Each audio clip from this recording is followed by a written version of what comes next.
काल मी भक्त निवास आहे गणपती मंदिरापासून जवळजवळ 1.5 किलोमीटर आहे, तिथे थांबलो होतो।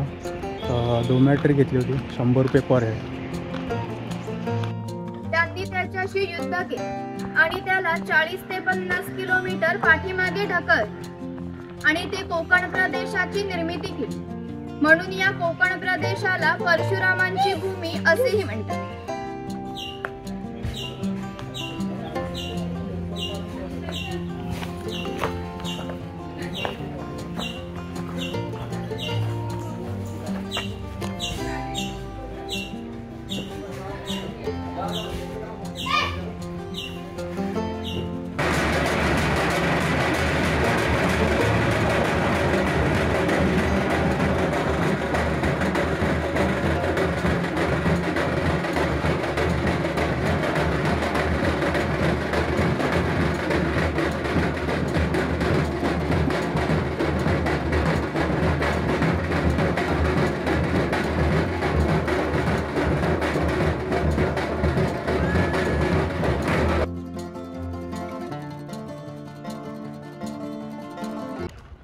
शुभ सकाळ मित्रांनो, आज एका नवीन दिवसात नवीन प्रवासाला सुरुवात करतो आहे। सकाळी उठून गणपती मंदिरात जाऊन दर्शन घेऊन आलो, थोडा समुद्रकिनाऱ्यावर टाईमपास केला आणि आता आपण पुढच्या दिशेला जाऊया। गणपतीपुळ्याजवळ अजून 2-3 ठिकाण आहे, ते फिरणार आणि रत्नागिरी साईडला जाणार, तिकडे काही एक्सप्लोर करायला आहे ते।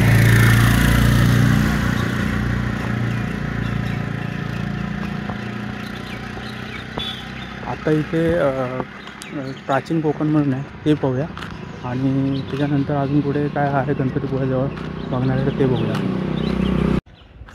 काल मी भक्त निवास आहे गणपती मंदिरापासून जवळजवळ 1.5 किलोमीटर आहे, तिथे थांबलो होतो। डोमॅट्री घेतली होती 100 रुपये पर हेड।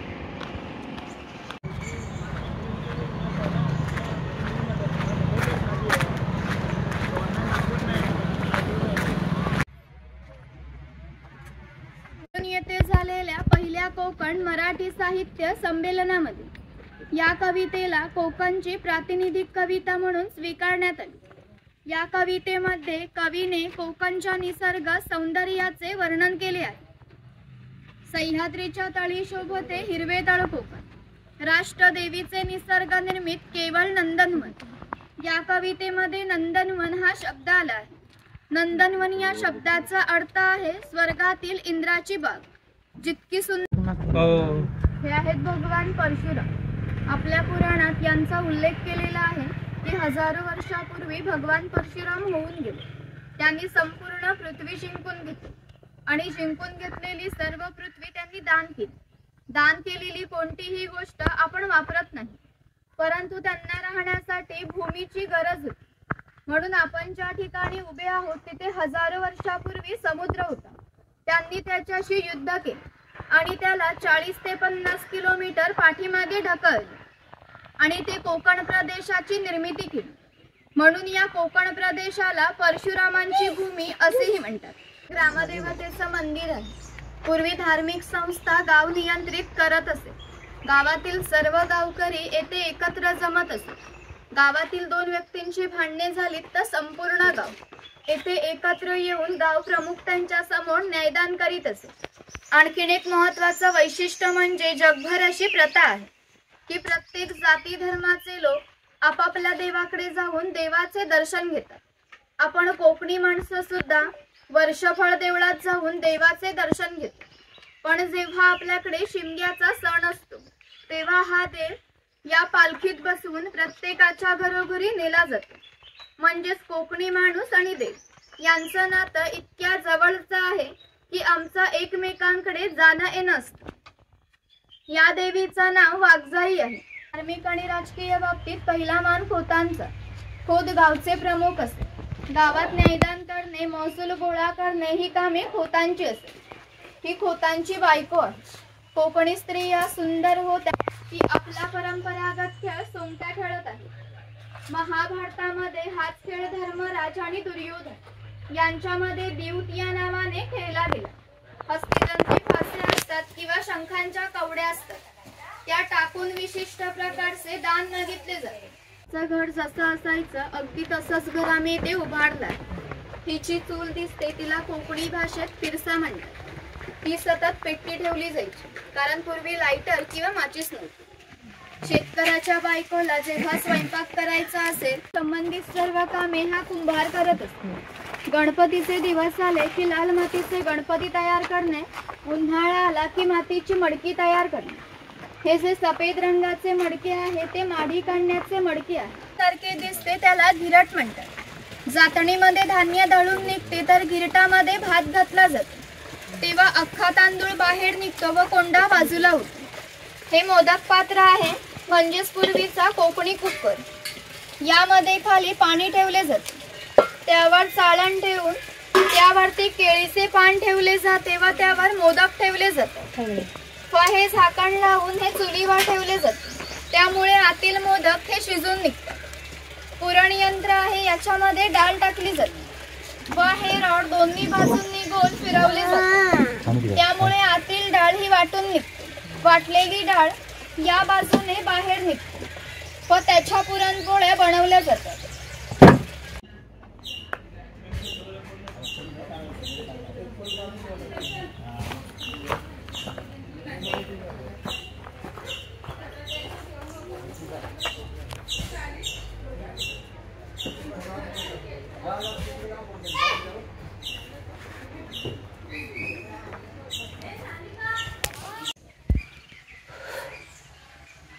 आता इथे मी प्राचीन कोकणमध्ये जे वेळेस बनवलं आहे इथे तिथे फिरतो आहे.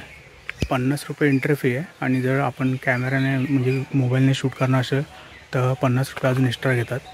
बॅग बिग ठेवायलासुद्धा लॉकर्स आहेत. हाय बघण्यासारखं आहे, म्हणजे 1-1.5 तास लागतो फिरून पूर्ण यायला. 3-3.5 किलोमीटर्स आहे आणि गाईड असतात आपल्याबरोबर, ते संपूर्ण माहिती देतात आपल्याला. हे बघण्यासारखं आहे, इथे आलं ते नक्की बघा इकडे.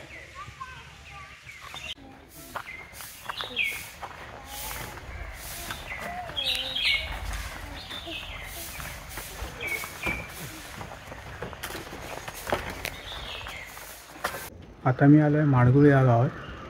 गणपतीपुळ्यापासून 1.5 किलोमीटरवर आहे आणि इथे कवी केशवसूत त्यांचं जन्मस्थान आहे, त्यांचं घर आहे. तसंच इथे एक लायब्ररीसुद्धा आहे. त्याचबरोबर या इथे त्यांच्या कवितासुद्धा लिहून ठेवलेल्या. आपण आता त्या बघूया.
यांचं हे घर खूप बघण्यासारखं आहे.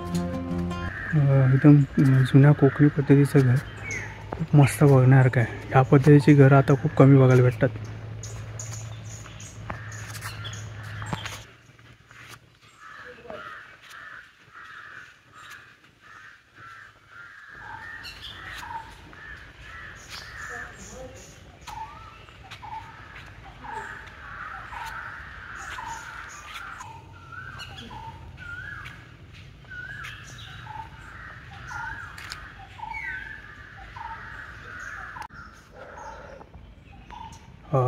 कवी केशव यांचं घर बघितलं.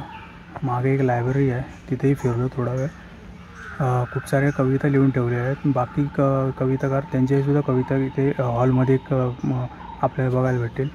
खास करून इकडे या त्यांचं घर बघायसाठी. खूप जुनं कोकणी पद्धतीचं घर आहे आणि इतके म्हणजे थोडंफार वर्दळमध्ये असूनसुद्धा खूप शांतता आहे इकडे. चारी बाजूने असं झाडं बिडं असून खूप खूप मस्त वाटतं. थोडा वेळ ते बसलं तरी तुम्ही फ्रेश वाटाल तुम्हाला.